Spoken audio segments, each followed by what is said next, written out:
Nabi Muhammad, Abu Bakar dan Ali bin Abi Thalib. Perjalanan dari Mekah ke Madinah itu menempuh jalan sejauh 500 kilo. Jauh apa dekat? Kalau naik pesawat dekat. Pesawat dekat. 500 kilo kalau kita perkirakan ini dari Jakarta ke Jogja. Ada yang sanggup jalan kaki? Kondisinya enak. Kalau capek mampir dulu ke Indomaret. Puasa nggak boleh. Capek berhenti dulu di bawah pohon. Dulu perjalanannya di mana? Pasir, padang pasir. Jangan kira padang pasir itu enak, tidak. Padang pasir itu banyak binatang-binatang yang buas juga. Salah satu contohnya apa? Ular padang pasir itu bahaya. Emang ada singa padang pasir? Ada jangkrik?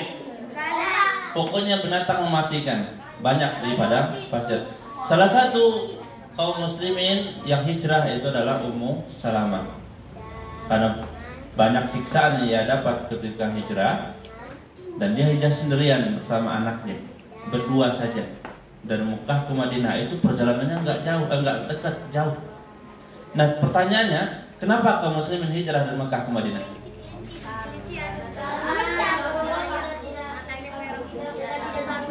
Iya, banyaknya siksaan. Salah satu yang menyimpang siksaan itu adalah Bilal bin Rabah. Ini sering kita dengar cerita Bilal bin Rabah. Bilal bin Rabah ketika dia di Mekah, dia meluk agama Islam, itu tuannya sampai mengikat lehernya dengan tali, disuruh anak-anak narik. Gimana rasanya? Baik mau diikat lehernya dengan tali, disuruh anak-anak narik. Begitu mereka Bilal. Tapi Bilal keluar nggak dari Islam? Enggak, dia tetap Islam. Sampai azab yang paling keras dilakukan oleh bajikannya apa? Dijemur di padang pasir. Dia ditaruh apa di atas badannya? Batu besar. Batu ditaruh di badannya. Tuh panasnya minta ampun. Disiksa seperti itu. Lain lagi halnya dengan keluarga Ammar bin Yasir. Sering kita dengar ceritanya. Namanya Ammar. Nama bapaknya siapa? Yasir. Nama maknya siapa? Sumayyah. Nah Sumayyah inilah perempuan yang pertama. Kenapa ketawa? Nama maknya Sumayyah. Oh, bukan. Nah Sumayyah inilah wanita pertama yang syahid dalam Islam. Ia ditusuk dengan tombak. Ini bukan sembarang ya. Sampai Rasulullah sendiri melihat kejadian itu.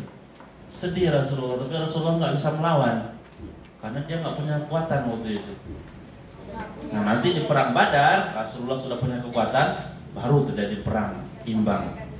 Ya. Lain lagi lah halnya dengan Utsman bin Affan. Ketika dia masuk Islam, apa yang terjadi? Diikat badannya dengan pelepah kurma, terus dibakar dari bawahnya api, sehingga asap-asapnya itu naik. Ya sudah, panas nggak gitu? Itu gimana kakinya? Ya bisa kosong kalian kan. Nah, akhirnya hijrahlah Nabi Muhammad dari Mekah ke Madinah. Karena di Madinah orangnya terima semua, welcome. Ayo datang ke Madinah. Nah, di sana Rasulullah menyusun strategi, menyusun kekuatan. Disitulah kaum muslimin menjadi kuat. Hal yang pertama kali dilakukan Rasulullah apa? Membangun masjid. Masjid apa? Terus masjid apa lagi?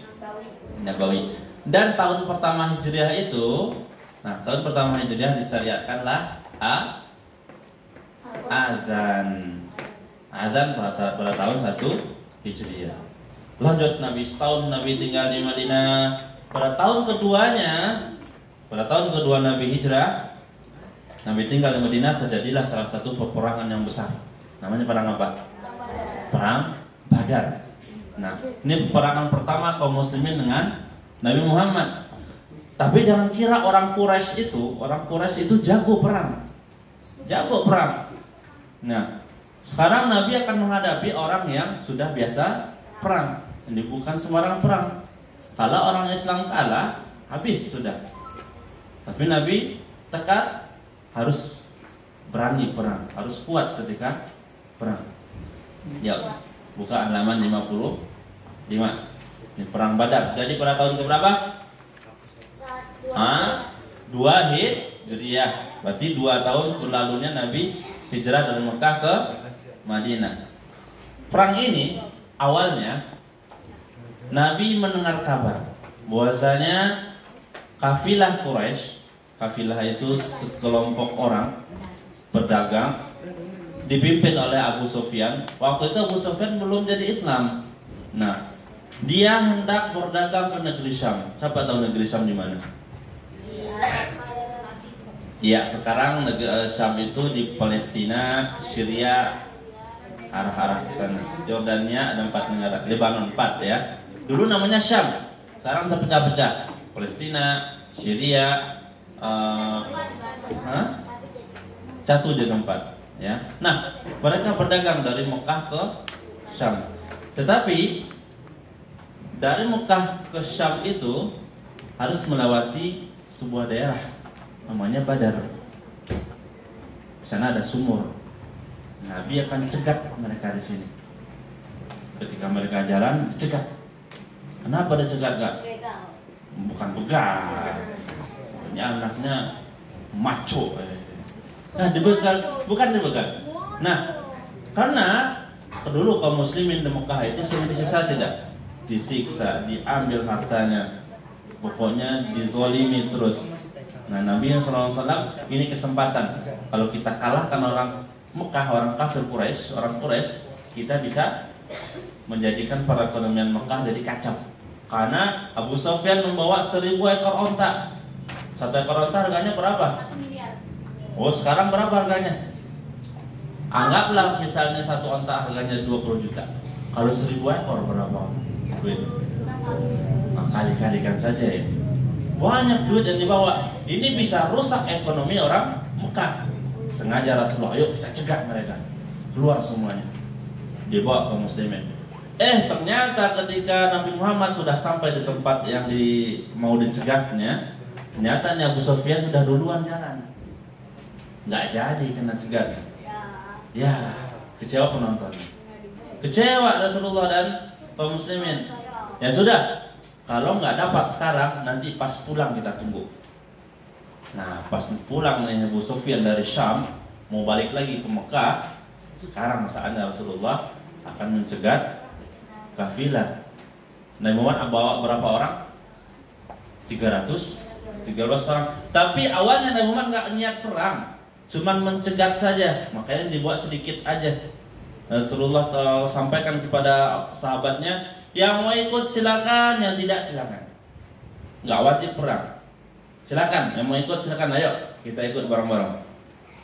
Salah satu yang nggak ikut siapa? Utsman bin Affan tidak ikut dalam perang Badar. Karena waktu itu istrinya lagi sakit. Siapa istri Utsman? Istri Utsman adalah anak Nabi Muhammad. Dia menjaga istrinya di rumah. Berarti ada beberapa sahabat yang nggak ikut perang Badar karena perintahnya nggak wajib. Siapa yang mau ikut silakan datang, kata Nabi. Ayo kita bareng-bareng ke mencegat kafilah orang Quraisy. Kebawalah, ikutlah 313 orang. Nah, Muhammad karena nggak niat perang, nggak bawa perlengkapan banyak, cuman ada 2 kuda, ditambah hanya beberapa ekor onta, 70 ekor onta, sedikit. Perjalanannya jangan kalian kira dekat. Muhammad jalan pada tanggal 8 Ramadan. Nah, makanya sekarang kita bahas tentang perang Badar, karena perang Badar terjadi pada bulan Ramadan. Kaum muslimin berjalan dengan pada tanggal 8 Ramadan. Sesampainya di sana, perang terjadi pada tanggal 17 Ramadan. Berapa hari itu? Tanggal 8 ke 17 berapa hari? 9 hari. 9 hari baru sampai di sana, baru ikut perang. Berarti perjalanannya jauh apa jauh? Jauh apa jauh? Ya jauh. Dekat. Lubangnya lagi hidungnya mau. Tambah di sini mau. Nah, jauh. Capek tidak itu? Ya capek. Ya, ontanya cuma 70. Yang ikut 313. Rasulullah sendiri itu ganti-gantian naik onta dengan sahabatnya. Yang satu naik, terus yang lain turun. Naik lagi, turun lagi, ganti-gantian. Nah, sampai di sana 1000 ekor onta berangkat pada tanggal berapa tadi? 8 Ramadan. Yang menaiki kuda cuma 2 orang. Salah satunya Zubair bin Awam dan Al-Miqdad bin Al-Aswad. Dalam Miqdad ini nanti terbunuh dengan keadaan syahid. Dia wafat dengan syahid. Penunggang kudanya. Ada 2 orang penunggang kuda. Ini mereka mencari berita. Sudah sampai di mana Abu Sufyan? Ternyata bocor ini berita. Nggak hoak ya. Bocor, tahu Abu Sufyan. Oh, orang Madinah siap-siap nih mencegat kita. Kita harus kabari orang Mekah ini kan. Makanya Abu Sufyan apa? Kirim seorang bernama Damdam. Damdam namanya. Wahai Damdam, kamu pergi ke Mekah itu, kasih tahu orang Mekah bahwasanya ini kita akan dicegat. Oh, Damdam cepat naik kudanya. Cepat sampai di Mekah dikabari. Dia datang ke Mekah sengaja dia. Bajunya disobek-sobek, palingnya kusut, berdarah-darah seakan-akan orang habis diserang. Dia teriak-teriak di Mekah, "Oi, tolong nih gitu." Ini orang Madinah tuh, Muhammad dan kawan-kawannya mau ngajar kita nih gitu. Mau nyerang kita. Datang mereka. Abu Jahal yang ketika itu pemimpin Mekah naik pitam dia. Oh, udah berani dia sekarang ya. Naik pitam bukan naik pesawat. Naik pitam tahu nggak? Esmosi. Merah, kalau naik film kartun merah mukanya. Wah, ini udah macam-macam. Nah, gimana? Akhirnya mereka kumpulkan semua pasukan. Yang mau ikut perang cepat. Ini Muhammad udah mau cari gara-gara. Nah, sebenarnya niatnya itu hanya menolong Abu Sufyan. Karena Abu Sufyan akan dicegat oleh Rasulullah dan para sahabatnya. Nah, ketika Rasulullah berangkat bersama sahabatnya, kota Madinah kan kosong dari pemimpin. Diangkatlah seorang menjadi pemimpin Madinah oleh itu bernama Abdullah bin Umi Maktum. Di halaman berapa? Di sini ada kayaknya. Halaman 56. Rasulullah mengangkat Ibnu Umi Maktum menjadi wakil Rasulullah di kota Madinah. Jadi pemimpin Madinah waktu itu dipimpin oleh Abdullah bin Umi Maktum. Siapa yang tahu siapa Abdullah bin Umi Maktum ini? Ya, manusia. Iya. Apa tugasnya dibebankan oleh Rasulullah? Iya, wakil. Terus apa lagi? Bukan. Abdullah bin Umi Maktum ini adalah salah satu muazzinnya Nabi. Ya. Nabi punya berapa muazzin? Ada berapa muazzin? 3. Yang pertama yang terkenal siapa? Bilal. Yang kedua siapa? Abdullah bin Umi Maktum. Abdullah bin Umi Maktum ini orangnya buta. Orangnya buta. Makanya orang buta itu nggak diwajibkan perang. Tapi wafatnya dia itu ketika perang. Dia ketika zamannya Umar bin Khattab dia ikut perang melawan orang Romawi. Sampai tangannya putus. Dan dia wafat ketika perang. Karena dia bercita-cita saya mau mati syahid katanya. Kemudian Allah wafatkan dia dalam keadaan syahid ketika perang. Nah, dia tugasnya membawa bendera. Karena setiap perang itu dia bawa bendera. Ada orang bertugas bawa bendera.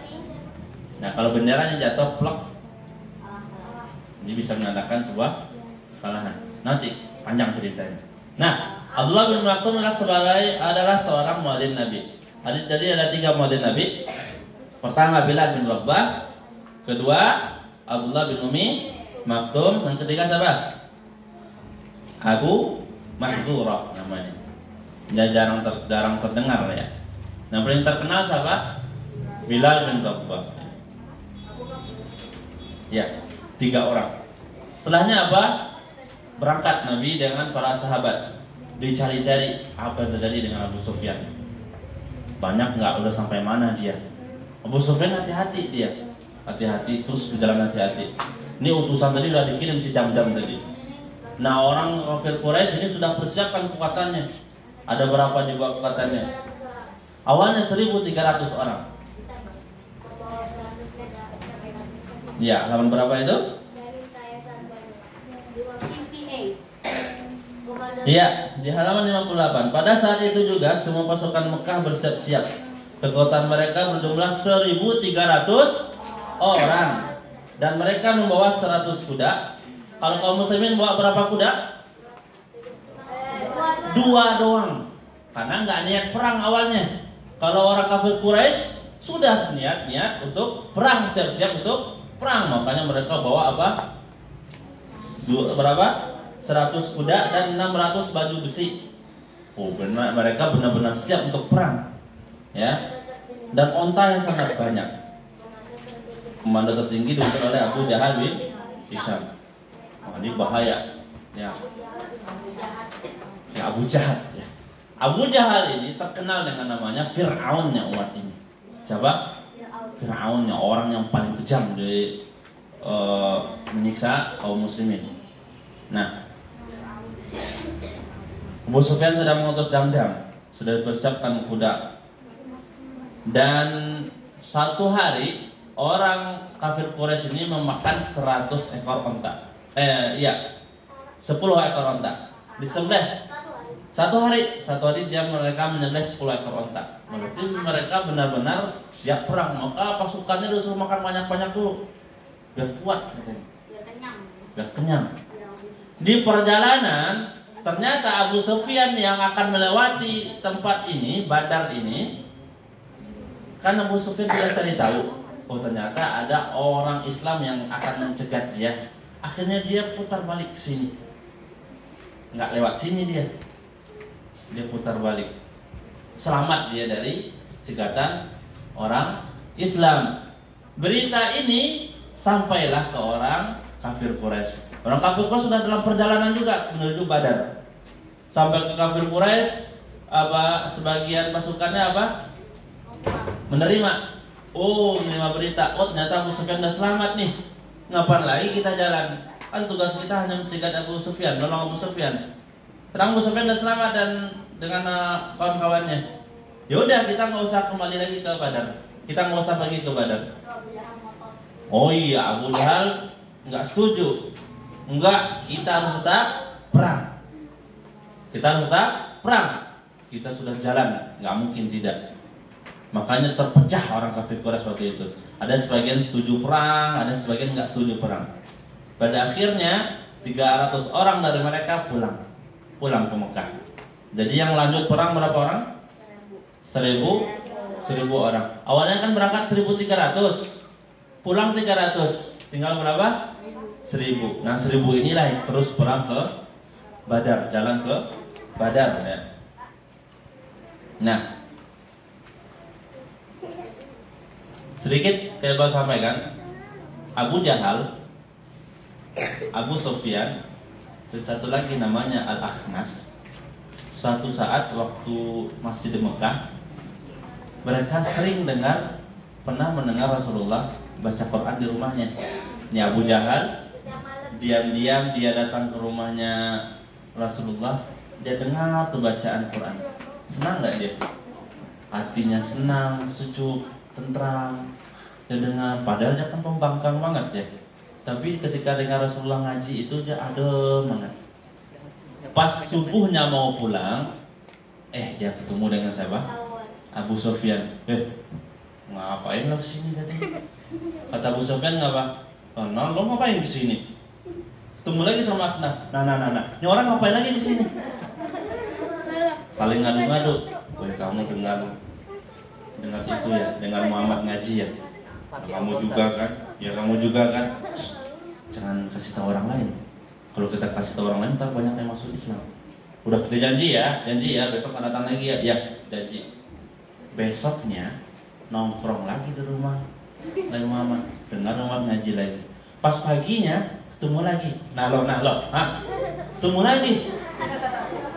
Kan udah janji kemarin. Kamu udah juga janji, gimana datang lagi ke sini? Yaudah, besok nggak usah datang lagi. Awas kalau besok datang lagi, ya. Kita janji nggak datang lagi. Besoknya datang lagi nggak? Datang lagi, ketemu lagi paginya. Wah, ini nggak benar ini, ketemu lagi. Nah, terus si Akhnas ini sama Abu Sufyan nanti masuk Islam, Abu Jahal tidak. Akhnas ini ngomong kepada Abu Sufyan, oh Yan, kok Yan ya? Abu Sufyan, menurut kamu Muhammad itu betul nggak sih? Kata Abu Sufyan apa? Yang saya dengar itu perkataannya baik semua, bagus semua. Kata Akhnas apa? Saya juga, itu Muhammad benar itu. Yaudah kita tanya sama Abu Jahal yuk, gimana pendapat dia. Mereka berdua datang ke rumah Abu Jahal. Abu Jahal, menurut kamu gimana Muhammad itu sebenarnya? Apakah dia ini orang yang baik? Apa yang disampaikannya itu benar? Apa kata Abu Sufyan? Apa kata Abu Jahal? Wallahi, katanya, dia bersumpah, itu Muhammad benar, yang disampaikannya benar. Kata Abu Jahal, baik semua dikatakan, kata Abu Jahal. Ingat. Terus kata Abu Jahal, tetapi keluargaku dan keluarganya Muhammad ini saling bersaing. Ketika keluarga Muhammad ini memberi makan orang ketika haji, keluargaku juga. Ketika Muhammad keluarganya nolong orang, keluargaku juga nolong. Kalau kiranya aku akui Muhammad sebagai nabi, turun dong pamorku. Aku raja di sini. Kalau aku percaya Muhammad sebagai nabi, turun pamorku, katanya. Makanya dia nggak mau ngakui Muhammad sebagai nabi. Tapi pada dasarnya dia yakin apa yang disampaikan Muhammad itu benar. Nah, sombong nggak dia? Sombong sekali dia.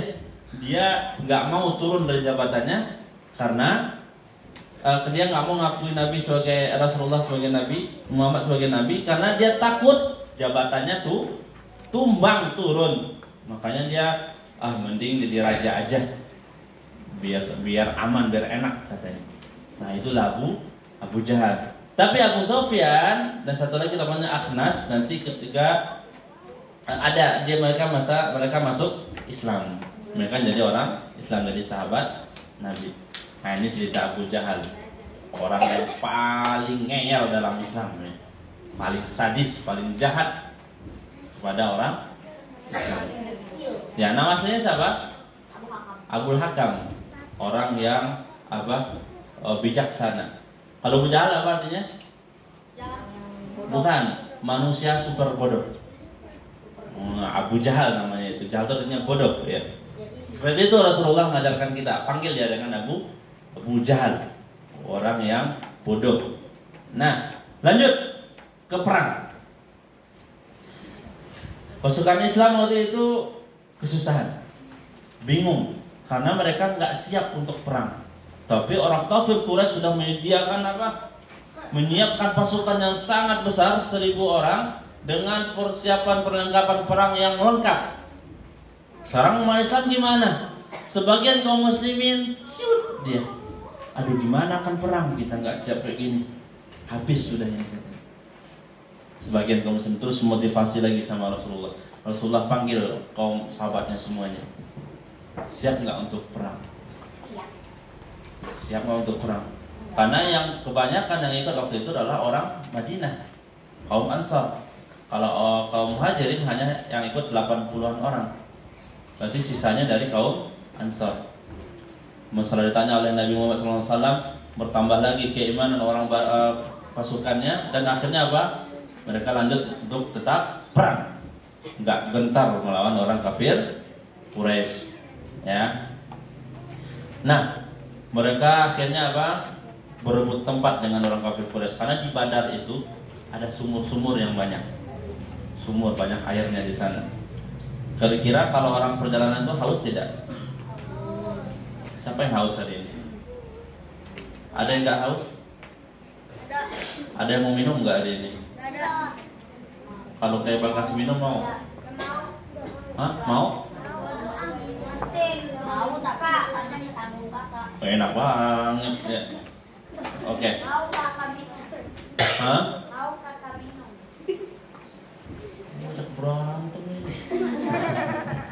Nah, yang perempuan ada yang ngantuk nggak? Ada yang bawa mata nggak? Bawa mata. Ini kita bawa mata semuanya. Ada yang nggak bawa mata? Nggak ada. Nggak ada. Kalau nggak bawa mata gimana dong jalan ke sini ya? Entah. Oke, kita lanjut dulu. Nah, akhirnya kaum muslimin siap untuk perang melawan orang kafir Quraisy. Sampainya di Badar, kan mereka berebut. Ini orang kafir Quraisy datang, ini kaum muslimin datang. Ternyata kaum muslimin sampai duluan di Badar. Sampai di Badar, dipilih tempat yang strategis. Nah, mereka buat sebuah telaga. Kaum muslimin buat telaga yang besar.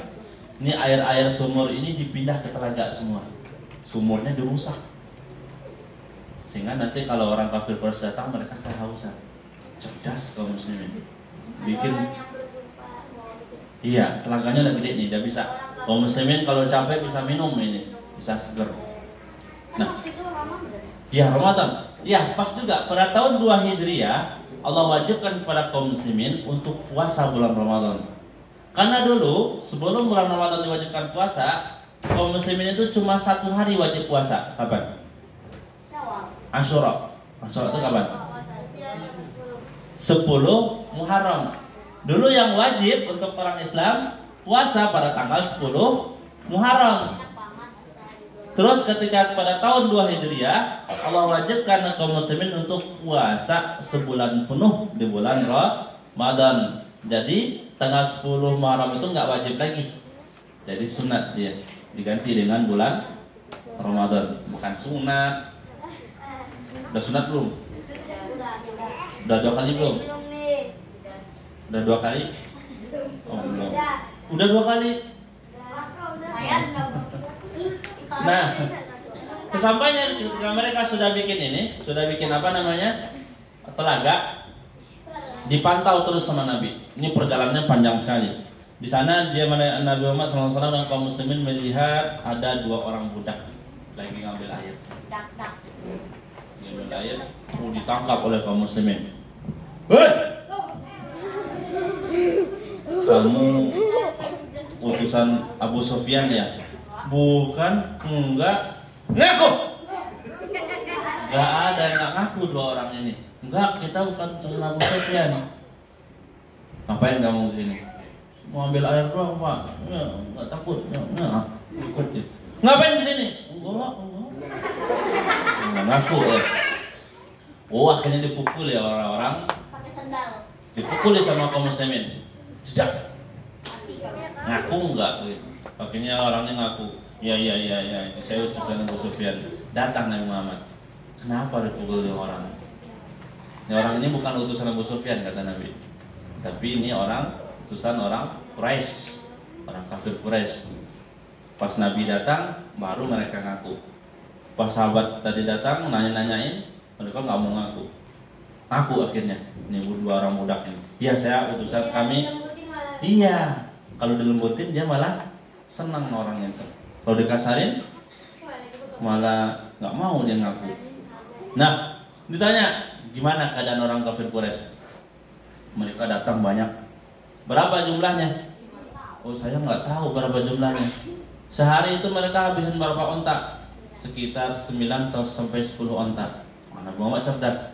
Kalau 9 sampai 10 onta, berarti ini orang sampai 1000 orang yang datang.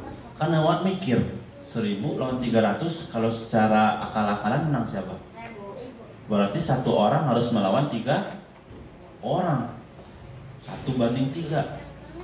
Kalau dipikir-pikir ya kalah, tapi tetap Muhammad motivasi sahabatnya untuk perang. Pas malam harinya, besoknya mau perang, itu pada tanggal 17 Ramadan. Besoknya mau perang, hujan, gerimis. Iya, kaum muslimin dapat hujan yang enak, bisa tidur enak, nyantai. Orang kafir Quraisy hujannya terus sampai mereka kesusahan. Beda hujannya. Ya, perjalanan susah, tambah hujan lagi susah. Besok harinya siap mau perangnya. Siapa yang mau perang sekarang? Mau perang? Perang lawan siapa? Hah? Iya, ini pemimpin kafir Quraisy siapa tadi?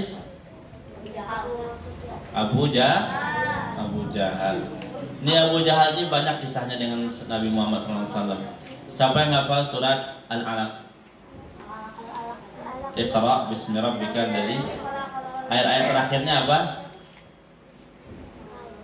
Falyad'u nadiyah sanad'u zabaniyah. Kalla la tuti'hu. Ini Abu Jahal. Pernah Rasulullah SAW sholat di sisi Ka'bah. Ini Abu Jahal ngomong sama teman-temannya, itu Muhammad kalau lagi sujud kan saya injak-injak kepalanya. Jahat banget Abu Jahal. Dia ngomong pada sahabat-sahabatnya, teman-temannya. Datang Abu Jahal ke Nabi Muhammad. Muhammad lagi sujud. Pas mau datang sana, udah dekat sama Nabi Muhammad, dia balik lagi. Diketawain sama teman-temannya. Lah, katanya mau nginjek kebalik lagi, pucat dia, takutan. Lah, kenapa makanya kenapa pucat takut?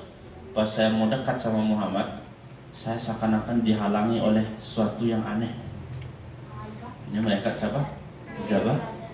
Siapa malaikat Zabaniyah ini? Oh iya, Zabaniyah ini adalah apa?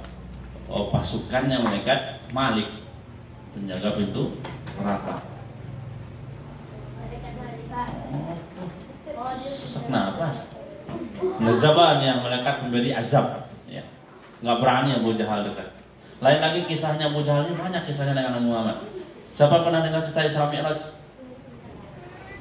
Nah, ketika Muhammad Isra itu apa? Dari mana?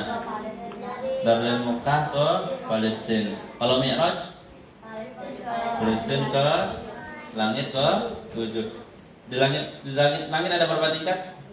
7. Dengan Nabi siapa saja Nabi Muhammad bertemu?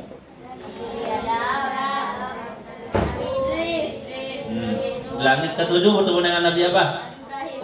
Ibrahim. Langit ke-6? Musa. Ya, bertemu dengan Nabi. Terus naik ke Sidratul Muntaha, Baitul Ma'mur. Nah, ketika turun dari Mi'rajnya sampai dari Mekah, Nabi Muhammad duduk termenung kayak si dia. Di mana? Di Ka'bah. Mikir aja. Datang Abu Jahal. Mana? Ngapain kamu katanya? Nabi Muhammad polos cerita dia. Abu Jahal gini. Jadi orang pertama kali yang dikasih tahu Nabi Muhammad tentang Isra Mi'raj adalah Abu Jahal. Gini Abu Jahal, semalam aku dari Mekah ke Palestina loh.